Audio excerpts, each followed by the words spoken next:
오늘 우리에게 주신 하나님의 말씀은 마가복음 13장 1절부터 2절까지의 말씀입니다. 두 절의 말씀이므로 다 함께 합독하시겠습니다. 마가복음 13장 1절에서 2절까지의 말씀입니다.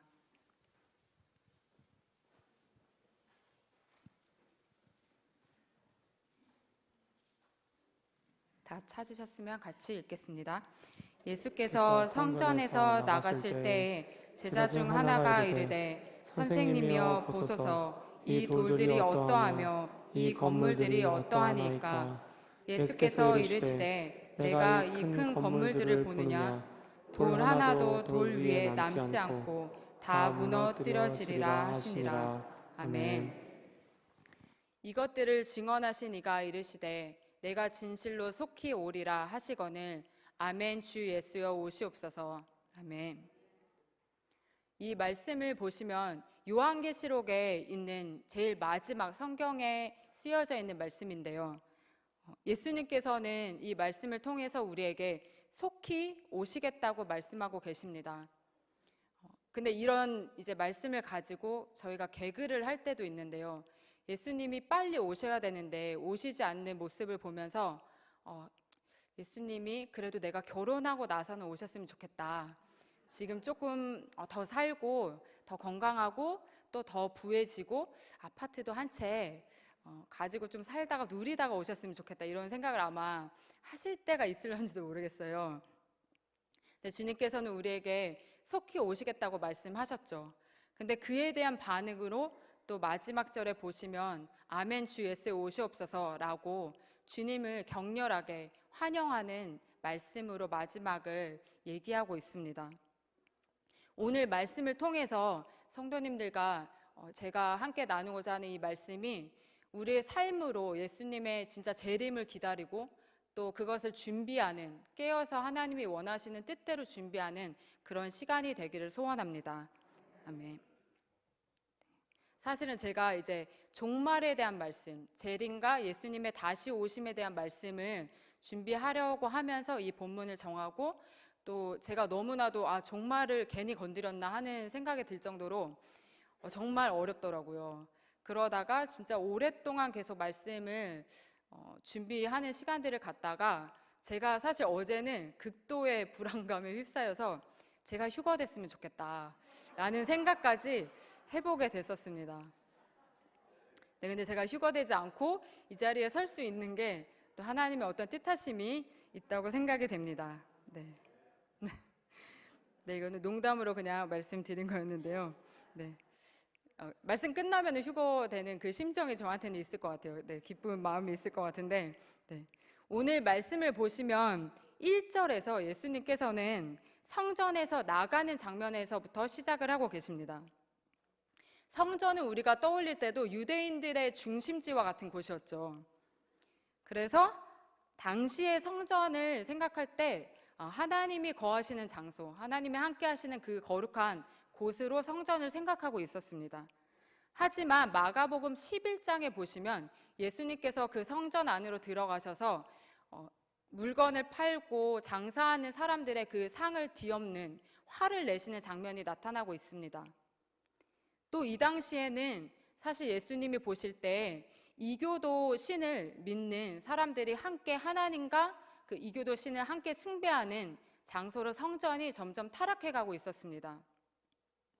그래서 더 이상 하나님이 거하실 수 없는, 함께 하실 수 없는 성전이 되어가고 있었던 것이죠. 어떻게 보면 겉으로는 무늬가 화려하게 또 멀쩡해 보이는 가장 크고 위험한 성전으로 보였을지 모릅니다. 하지만 그 중심을 아시는 주님께서는 이 모습을 보시면서 안타까워하시며 오늘 말씀을 풀어가십니다. 한 제자가 나와서 예수님께 물었죠. 성전의 화려한 그 외형을 보고 이렇게 말하고 있습니다. 네, 새 번역본을 보면은 사실 이 뉘앙스가 더 자세하게 나타나져 있는데요. 1절의 말씀 보시면 예수께서 성전을 떠나가실 때 제자들 가운데서 한 사람이 예수께 말하였다. 선생님, 보십시오. 얼마나 굉장한 돌입니까? 얼마나 굉장한 건물들입니까? 라고 감탄하면서 얘기를 했습니다. 이때를 좀 상상해 보면 저녁 석양빛이 저물어져 가면서 그 빛이 비추면서 예루살렘 성전의 그 외곽이 너무나도 화려하게 보였을 것 같습니다. 그렇게 보고만 있어도 감탄이 절로 나오는 그 크고 멋진 이 성전이 예수님께서는 무너진다고 말씀하시는 겁니다. 그리고 돌 위에 돌 하나도 남지 않고 다 무너져 내릴 것이라고 말씀하시는 겁니다. 실제로 이 장면을 목격하지 않는다면 믿길 수 없는 상황이었을 것입니다. 그 예언대로 예루살렘 성전은 로마의 침략을 받고 AD 70년경에 무너져 내립니다. 그 당시에 있던 금으로 그 성전을 입혔던 그 금까지도 돌 안에 다 떨어져서 사람들이 와서 그 금을 다 가져가면서 정말 돌 하나 위에 돌 하나도 남지 않을 정도로 폐허가 됐다고 역사적으로는 얘기하고 있습니다. 한번 저희가 사실 이스라엘에 가서 이제 있었던 시간을 통해서 그 돌 하나도 남아있지 않은 장소를 함께 봤었는데요. 네, PPT로 한번 보여주실 수 있을까요? 네, 여기가 그 예루살렘 성곽 밖에 있었죠. 그때 이제 남겨져 있던 돌 하나 위에 남기지 않았던 그 모습이 잔해들이 남아있던 곳이었습니다. 이어서 4절에서는 이 사진 말고 또 하나가 있긴 한데요. 이렇게 보면은 돌들이 무너져 내려서 이제 쌓여져 있는 한쪽 기퉁이에 쌓여져 있는 장면이라고 볼 수 있는데요. 이어서 4절에서는 그렇다면 예수님이 이렇게 말씀하신 그 예루살렘 성전이 무너져 내릴 것에 대해서 그 일이 과연 그럼 언제 일어날 것인지에 대해서 제자들은 물어옵니다. 그리고 그때에 앞서서 있을 징조에 대해서 물어왔습니다. 그러나 예수님은 정확히 그때가 언제인지 그 시간과 그 때에 대해서 답변을 하시지는 않습니다. 오히려 앞으로 해야 할 일들에 대해서 그 당시의 제자들뿐 아니라 이 말씀을 듣고 있는 우리가 앞으로 해야 할 일에 대해서 명령하고 계십니다. 예루살렘의 성전이 멸망할 것에 대한 이 예고와 함께 연결되는 것이 마지막 때의 징조와 마지막 때의 모습에 대해서 연결해 가고 계시는 것입니다. 예루살렘 성곽을 돌면서 눈에 들어왔던 하나의 장면은 제 눈에 더 많이 들어왔던 장면은 예수님의 재림을 기다렸던 사람들의 무덤이었습니다. 그 무덤들이 질비하게 한 곳에 모여져 있던 장면을 볼 수 있었는데요. 예루살렘 동문 쪽으로 그 무덤들이 향해 있던 기드론 골짜기 쪽을 제가 사진을 하나 준비를 했습니다. 함께 보시면 지금 예수님이 동문으로 다시 오실 거라고 믿던 사람들이 이제 무덤을 만들어서 이렇게 잠자고 있는 그 무덤들이 함께 모여 있었습니다. 언제 오실지 모르는 그 예수님이지만 어쩌면 재림하실 그 예수님을 고대하는 마음으로 이들의 무덤이 앞으로 우리에게도 어떻게 예수님을 기다리며 있어야 될지 조금이라도 생각해 보게 해주는 것 같습니다. 사실 마가복음은 특별히 오늘 함께 보길 원하는 13장의 말씀들을 작은 계시록이라고 할 만큼 마지막 때에 대한 이야기들이 가득 차 있습니다. 마지막 때를 두고 특히 이단들은 특정한 때를 얘기해오고는 했습니다. 아마 기억하실 거예요. 다미 성교 같은 경우에 몇 월 며칠 언제 예수님이 다시 오실 거라고 해서 실시간으로 촬영하다가 예수님은 그때 오시지 않았습니다. 그리고 예수님을 기다리던 사람들은 집으로 돌아갔습니다. 하늘이 아니라 집으로 돌아갔습니다. 이런 멘트가 그 당시에 유행했다고 하더라고요. 그렇게 이제 예수님의 오실 그 마지막 때를 우리가 볼 때 정의를 다시 내리자면 예수님의 초림의 때부터 예수님이 이 땅에 오신 그때로부터 재림하실 때를 일컬어서 말한다고 볼 수 있습니다. 사실 예수님이 이 땅에 오셔서 시작된 것이 마지막 때인 거죠. 마지막 때를 나타내는 종말의 원어를 볼 때도 에스카톨로지라는 단어를 쓰고 있습니다. 그 원어적인 뜻을 보면 이 단어는 시간적으로 끝을 가리키고 있습니다. 모든 것이 클라이막스로 향해 가는 것을 뜻합니다. 또 절정에 이르고 축적되어진 그 시간의 마지막을 얘기하는 단어이기도 하죠. 인간의 죄를 떠올려 볼 때도 아담과 하와 때부터 창조 이후로 우리의 죄는 계속해서 쌓여져 가고 있습니다. 또 그 죄의 힘을 입어서 누가 더 활발하게 활동을 하고 있는 요즘인 것 같죠? 네, 그 죄의 힘을 힘입어 사단은 더 강렬하게 예수님 믿는 사람들뿐 아니라 이 세상의 모든 것들을 좌지우지하면서 더 발악을 하고 있는 듯이 보여집니다. 하지만 이에 대해서 하나님도 가만히 계시지는 않고 계시죠. 교회를 지키시고 우리를 지키시기 위해 하나님은 사단과의 공격을 무너뜨리는 그 싸움을 계속해서 하고 계시는 줄 믿습니다. 그렇다면 이러한 마지막 때를 향해서 우리 하나님께서는 우리에게 예수님이 오심으로 더 가까워진 그때를 알고 대비할 수 있도록 말씀하고 계십니다. 우리에게 그때를 알리는 그 신호와도 같은 징조들을 알려주시면서 우리가 그때를 준비할 수 있게 하고 계십니다. 마가복음 13장 6절의 말씀을 함께 보시면 마지막 때의 첫 번째 징조를 여기서 볼 수가 있습니다. 무엇일까요? 네, 마지막 절에 많은 사람을 미혹하겠다고 얘기하고 있죠. 마지막 때의 그 첫 번째 징조는 미혹이 있다는 것입니다. 꼭 이단들의 미혹뿐만이 아닙니다. 진리와도 어떻게 보면 비슷하게 보이는 것들을 통해서 미혹의 손길은 우리의 삶으로 뻗쳐 들어오고 있습니다. 이스라엘을 사실 제가 다녀오면서 감사하다는 인사를 못 드렸는데 너무나도 또 감사한 마음을 가지고 이 말씀을 또 준비하게 되었습니다. 정말 성도님들의 그 사랑과 감사가 제가 직접 눈으로 보고 또 말씀을 준비하면서까지 연결될 수 있도록 해주신 것 같습니다. 갑자기 중간에 감사를 하게 됐는데요. 이단들의 미혹뿐 아니라 진리와도 엇비슷하게 보이는 그 미혹들이 우리의 삶에 들어와서 있는 것을 볼 때 특별히 저는 이런 생각을 해보게 됐습니다.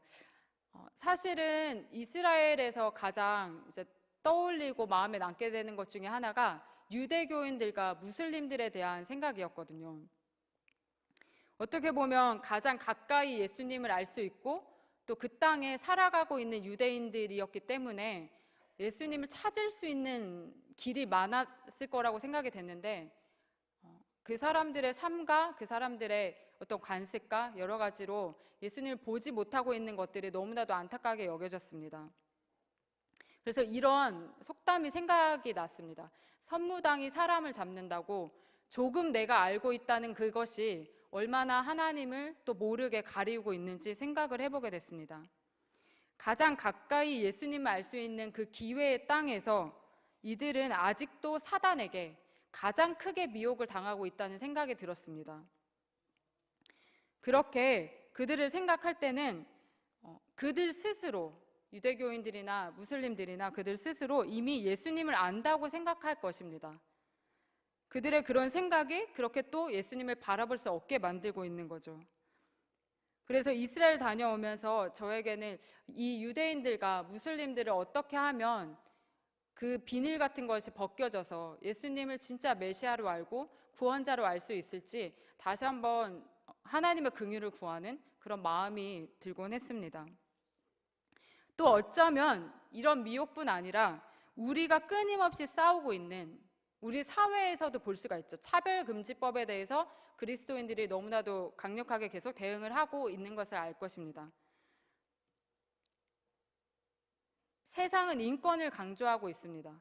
그래서 동성애를 반대하는 기독교인들을 향해서 마치 인권을 소중히 생각하지 않고 또 동성애자들을 미워하고 혐오하는 것처럼 그렇게 만들어 버립니다. 그러면서 또 너희들이 이렇게 얘기하는 것처럼 들리게 됩니다. 예수님은 죄인도 받아주시고 사랑이 많은 분이시잖아. 근데 왜 그렇게 동성애자들을 이해 못하고 배척하는 거니? 라고 물어오는 듯 합니다. 좋은 게 좋은 거다라는 그런 포장으로 예수님만을 믿어야지 구원받는다는 우리의 진리를 어쩌면 고리타분한 생각으로 만들어 버리기도 합니다. 또 동성애를 찬성하는 쪽과 다른 생각을 가진 사람들, 또 우리의 기독교와 비슷한 어떤 종교들에 대해서 배타적이라는 인식을 갖게 만들기도 하죠. 그렇게 세상은 동성애자들의 소수 인권을 존중하는 것처럼 가장한 차별금지법을 받아들이지 않으면 마치 이기적으로 자기만 생각하는 걸로 몰아세우는 분위기도 있습니다. 사람을 위한다는 걸로 사람들이 만들어낸 그 원리와 원칙들이 하나님의 말씀보다 더 우위에 서는 모습을 우리는 이렇게 보게 됩니다. 그러면서 자연스레 이 세상이 말하는 그 풍조를 따라서 쫓아가게 함께 만들어가는 거죠. 이 모습은 우리로 세상과 또 진리가 아닌 것들과 타협하도록 만드는 어떤 또 하나의 미혹과도 같은 모습입니다. 이렇게 마지막 때에 미혹이 있다면 두 번째로는 오늘 13장 이 후반절에 있는 말씀을 통해서 요약할 수 있는 건 재난과 핍박이 있다는 것입니다. 마지막 때를 떠올릴 때 사단은 마치 자신이 그 종말의 주관자가 된 것처럼 우리에게 두려움과 공포의 감정을 몰아넣어 줍니다. 마지막 때를 상상하게 되면 무서운 생각이 들고 또 때로는 마지막이 심판의 날이라는 생각 때문에 오지 않았으면 좋겠다라는 겁을 먹게도 만듭니다. 사단의 이러한 공격과 회방 속에서 그리스도인으로서 또 교회로서 우리는 사단과 단판을 지어야 합니다. 이렇게 피할 수 없는 치러야 할 전쟁이 있는 기간이 바로 이 마지막 때이기도 합니다. 그러다 보니 사단과의 싸움에서 사단은 계속해서 어려움과 환난을 우리에게 가져오도록 만듭니다. 여기서 환난을 구체적으로 세 가지로 좀 나눠서 보려고 하는데요. 환난은 세 개로 나뉘어 볼 수 있습니다. 재난과 핍박과 심판이라는 것입니다. 이 중에서 재난과 핍박은 교회가 받는 것이라면 심판은 누가 받는 걸까요? 네, 악한 세력들이 받게 될 마지막의 모습이기도 합니다. 재난은 죄가 쌓여진 축적된 그런 결과라고 할 수 있을 것입니다. 우리는 그로 인해서 세상 가운데서 많이 볼 수 있는 지진과 기근, 또 전쟁을 경험하게 됩니다. 북한이 최근에 계속해서 핵을 가지고 저희를 많이 위협해 왔었죠. 그렇게 불안해하는 우리나라의 정세를 볼 때도 이와 마찬가지입니다. 인간의 욕심이라는 죄가 불러온 모습이기도 한 거죠. 핍박은 또한 재난 다음에 오게 됩니다. 코로나를 거치면서 우리는 이 상황을 가장 절실하게 체험해 온 것 같습니다. 코로나라는 재앙과 재난이 닥쳐오자 전 세계의 나라들은 통제를 강행하기 시작했습니다. 저희가 요르단을 가고 또 이스라엘 갔을 때도 QR이나 아니면 입국 심사를 할 때 자세한 어떤 정보, 백신을 맞은 정보를 써야 되는 것도 있었는데요. 이렇게 서로 왕래하고 오고 다니는 모든 자유로움을 막게 되는 모습을 볼 수 있었습니다. 그리고 특별히 언론에서는 교회를 향해서 마지막 때 이 코로나를 가져온 주범이 마치 교회인 것처럼 박해를 하기도 했습니다.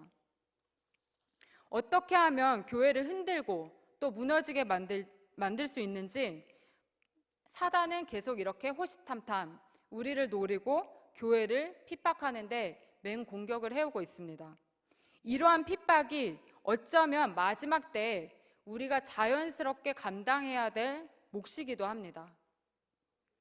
재난과 핍박 이후에는 또 심판이 오게 돼 있습니다. 하지만 믿는 우리는 그 심판을 두려워할 필요가 있을까요? 없을까요? 네, 없죠. 이미 정말 성령님으로 충만하신 우리 성도님들께서는 없다고 담대하게 말씀을 해주셨는데요. 그때 사단과 그의 세력들, 악한 세력들이 그들의 패배를 인정하고 승복을 하게 되고 또 지옥으로 가게 된 최후가 그들에게 남아있는 거죠. 하지만 그날 그리스도인들은, 우리들은 최후의 승리를 맛보게 될 것입니다. 그래서 더 이상 우리는 두려워할 필요가 없는 것입니다. 그렇다면 마지막 때를 지나가는 우리에게 무엇을 준비하고 어떻게 살아가야 할지 이 말씀을 통해 더 자세히 보고자 합니다. 마가복음 13장의 말씀을 통해서 크게 두 가지로 나눠서 함께 그 대답을 찾아보고자 하는데요. 첫 번째는 이 마지막 때를 지나가는 우리는 때를 맞춘 준비를 해야 합니다. 성경은 32절의 말씀에서처럼 예수님께서 다시 오시게 되는 이 마지막 때를 누군가 알고 있다고 말씀하시나요? 우리가 알 수 있다고 말씀하시나요? 아니라고 말씀하시나요? 네, 아무도 모른다고 얘기하시죠. 하지만 한 분, 누구만이 아신다고 말씀하시죠? 네, 아버지만 아신다고 말씀하십니다. 사실 예수님도 알 수 있을지도 모르지만 하나님 아버지께 그 모든 전적인 권한이 다 있다라는 것을 예수님도 인정하는 말씀이기도 합니다. 이 말씀을 통해 하나님만 아시는 그 때를 우리의 삶에서 어쩌면 우리는 호련히 예기치 못한 그 사건 사고처럼 그 마지막 때를 맞이하게 될지도 모릅니다.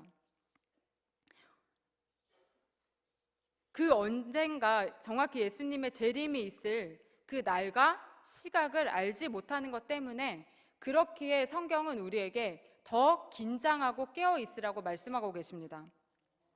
베드로전서 5장 8절의 말씀을 함께 읽어보실까요? 근신하라 깨어라 너희 대적 마귀가 우는 사자같이 두루 다니며 삼킬 자를 찾나니. 아멘.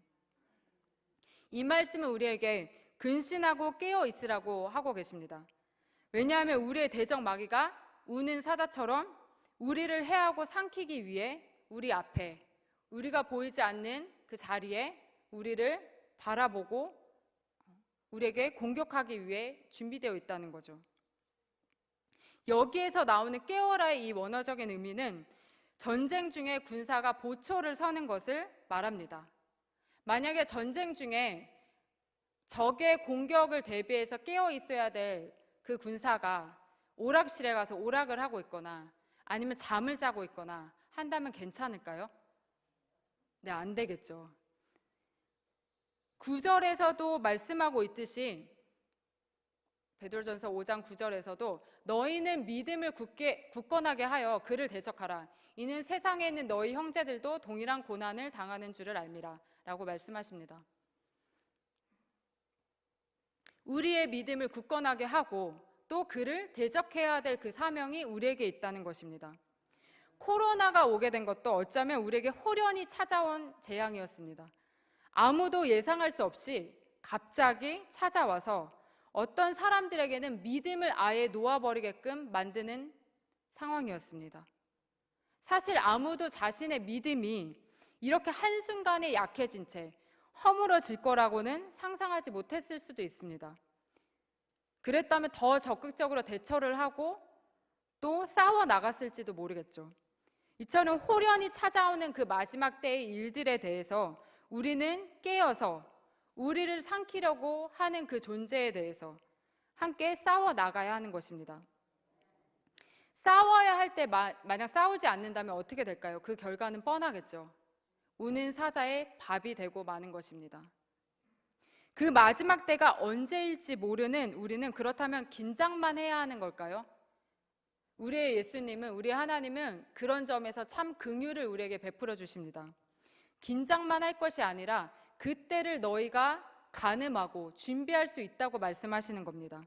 28절의 무화과의 비유를 통해서 주님은 그렇게 말씀하십니다.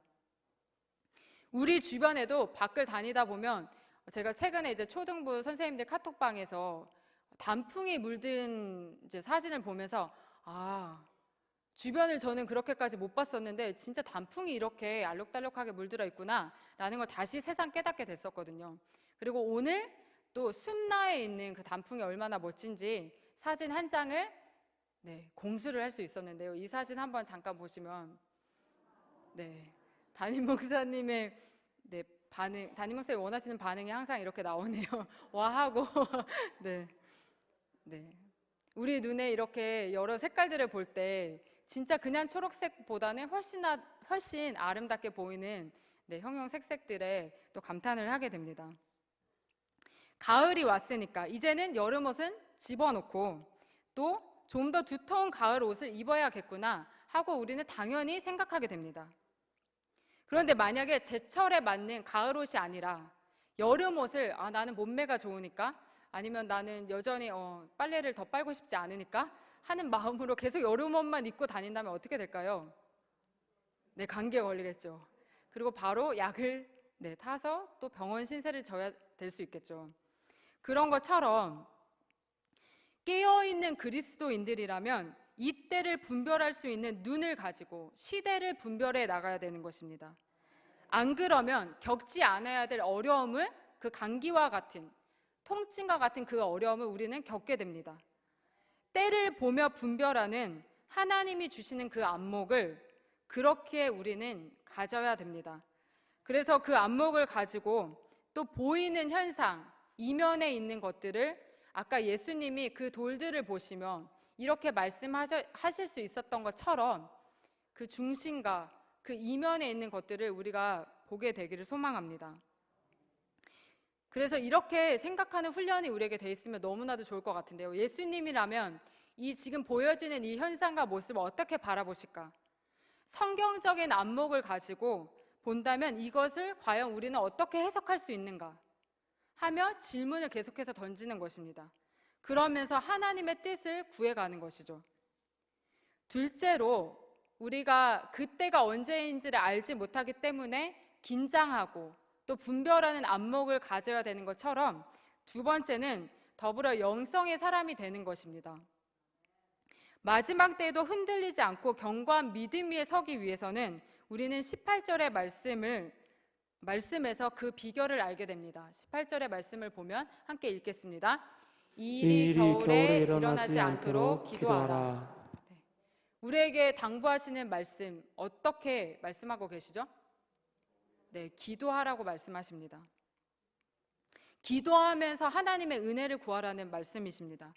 우리의 힘과 역량으로는 사단과 환난을 이길 수가 없습니다.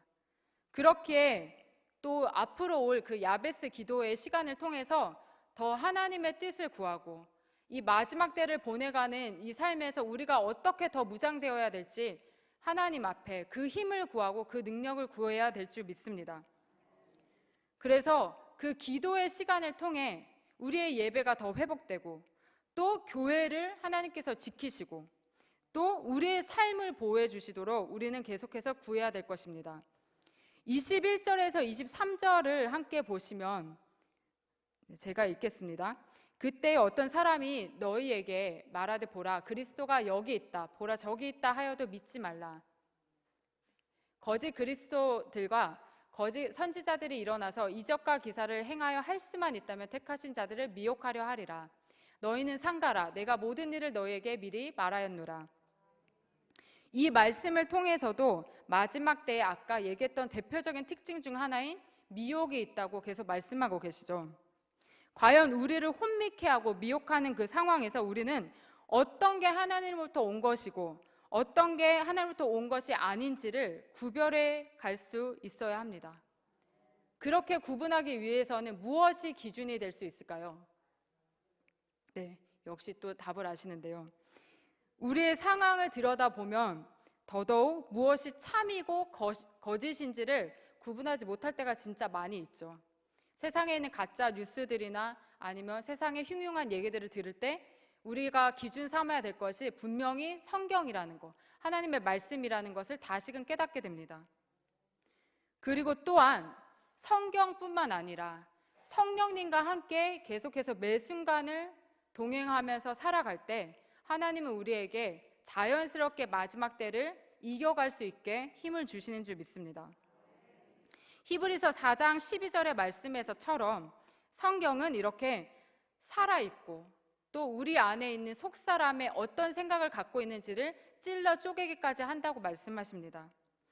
아무리 세상이 미혹하는 어떤 것들이 우리에게 찾아올지라도 그 가운데 중심을 지키고 하나님의 말씀으로 비춰볼 때 우리는 그것을 분별할 수 있게 되는 줄 믿습니다.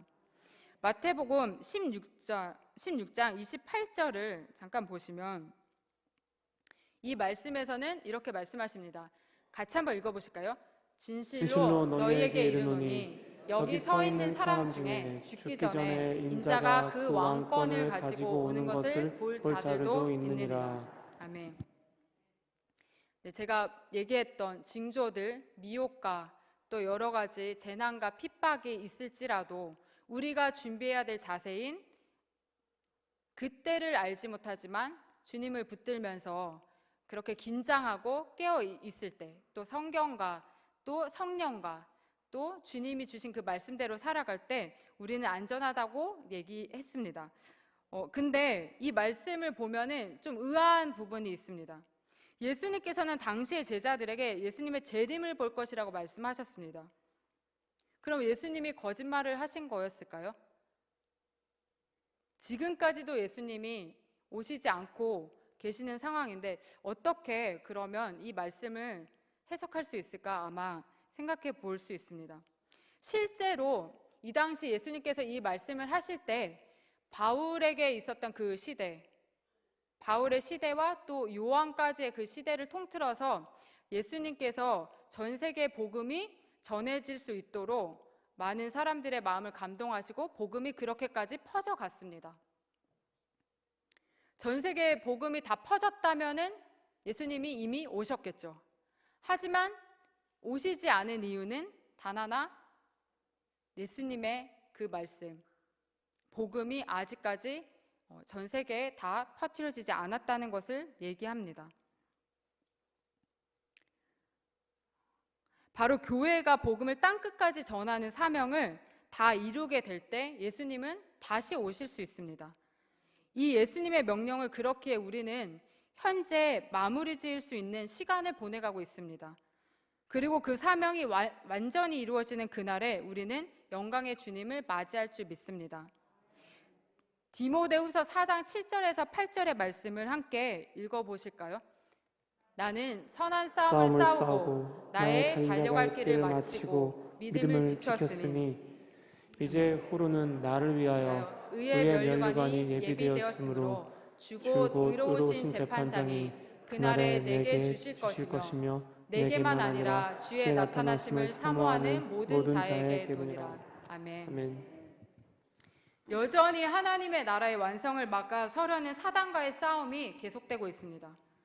하지만 성령님을 통해서 하나님은 우리를 지지해 주시고 언제나 우리와 함께 하십니다. 그 성령님과 함께 하면서 이 싸움의 끝에서 우리는 이 모든 싸움을 이겨내고 또 최후의 승자에게 주시는 면류관을 받게 될 줄 믿습니다. 모든 환난과 박해를 이겨내고 받게 될 그 영광의 면류관이 오늘 이 마지막 때를 이해하고 준비하고 또 기다리는 우리 모두에게 주어지기를 간절히 소망합니다. 사실 무너져 내려 있던 그 성전의 돌들을 보면 우리는 슬퍼하지 않을 수 있습니다. 그 이유는 예수님께서 우리의 구원을 위한 영원한 새로 지어진 성전이 되어주시기 때문입니다. 그래서 이 시간 이 찬양으로 주님께서 모든 영광을 받으시고 이 땅에 여전히 복음을 듣지 못해서 허적되는 영혼들에게 하나님 그들에게도 주님 왕으로 찾아와 달라고 주님의 손길을 미쳐달라고 하는 마음으로 이 찬양을 함께 불렀으면 좋겠습니다.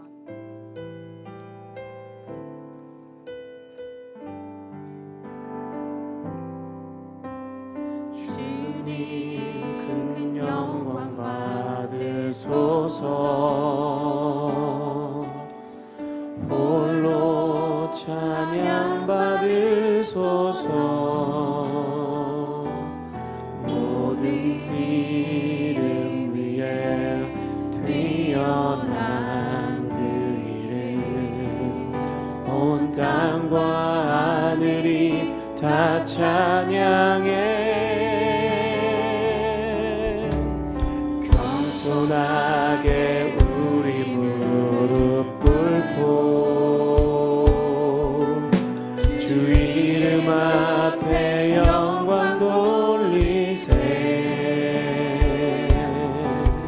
모두 절하세 독생자 예수 주님께 찬양 드리리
갖고 함께 기도하길 원하는데요.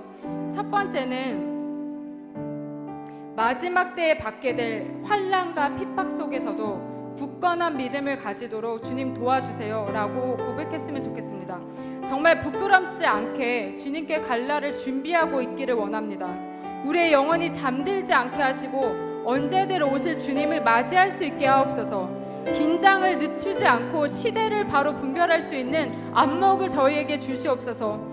또 늘 기도하고 하나님의 말씀을 기준 삼아 성령님과 동행하는 삶이 되도록 우리를 붙들어 달라고 함께 기도하십시다. 주여 한번 부르시고 기도하시겠습니다.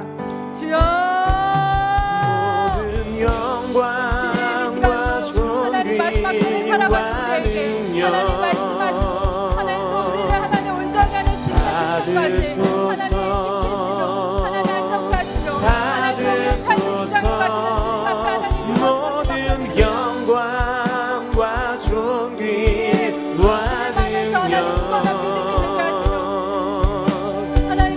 받으소서.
기도하고 싶은 것은 전 세계를 생각해 볼 때 아직도 우리가 복음을 들고 가서 예수님을 전해줄 나라와 민족, 사람들이 남아 있습니다.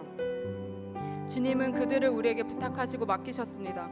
그리스도인으로 교회로 이기적인 삶을 살아가지 않고 때로는 이를 위해서 극심한 영적인 전쟁이 있을지라도 주님은 우리와 함께 하시고 계십니다. 그리고 온 세계가 복음을 들을 수 있도록 복음을 전해야 할 그 사명을 우리가 완성해 나가시기를 원하시는 줄 믿습니다. 주님, 이 일을 위해 우리로 하나님의 마음을 가지게 하옵소서. 그리고 복음을 듣지 못한 사람들에게 애끓는 하나님의 그 심정을 가지고 복음을 알리고 전할 수 있게 하옵소서. 가까이 있는 새생명 축제를 통해서도 우리로 담대히 주님을 알릴 기회를 얻게 하시옵소서. 입을 열어 주님이 주시는 지혜로 복음을 나눌 수 있게 하옵소서라고 다시 한번 주여 한번 부르짖고 기도하시겠습니다. 영광과 존귀와 능력 하나님 여전히 하나님 우리가 갖고 있는 것으로 끝나지 않기 원합니다.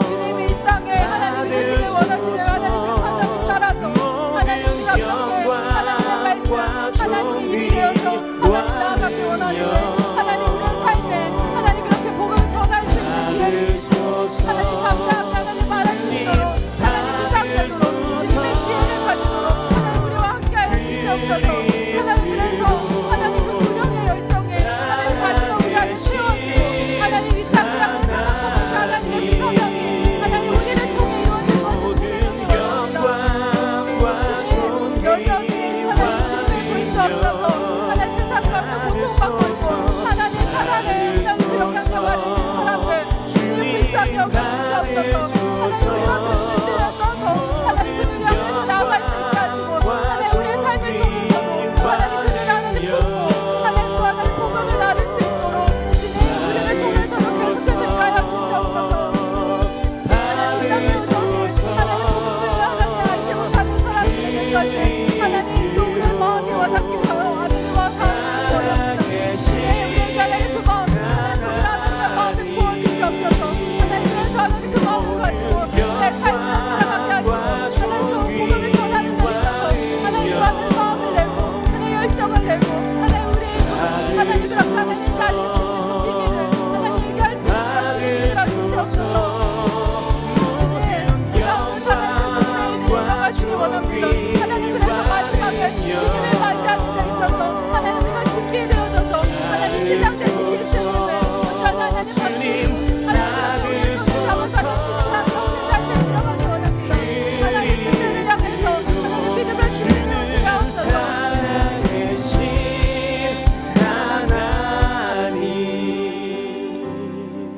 사랑하는 주님, 예수님의 다시 오심을 예비하고 기다리는 삶이 되기를 소망합니다. 우리의 영혼이 잠자던 모든 영역들을 이 시간 깨워주시옵소서. 우리 개인의 삶에 연연해 있던 부분들이 있다면 오늘 말씀을 통해 부르신 주님의 사명을 따라 성령님과 함께 복음을 전하는 삶이 되도록 도와주시옵소서.